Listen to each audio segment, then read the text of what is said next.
Following the latest and coolest trends in graphic design is tempting. We want to be both relevant and eye-catching as we promote our portfolios to the world. The issue is, some trends last for years, if not decades, while some just last a few months. This class is a bit different, as we'll discuss the longer-term trends and style movements in graphic design over the last century or so. There is no way to predict future trends without knowing their origins and purposes throughout human history. Not only that, we'll review popular trends in color, typography, and layout by reviewing popular trending projects from many talented designers. We'll also review a list of 8 dynamic fonts and how to use them to spice up your projects.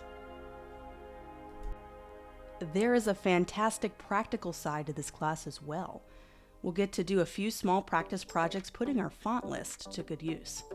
The first project includes creating a package design, crafting 3D presentations using dimensions, and even creating an Instagram reel that is sure to catch the attention of others.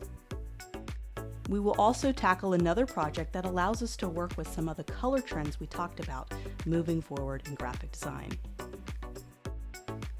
All of this so you can start finding ways to use these longer-lasting emerging graphic design trends in your upcoming projects, so you can look like a forward-thinking designer this year and beyond.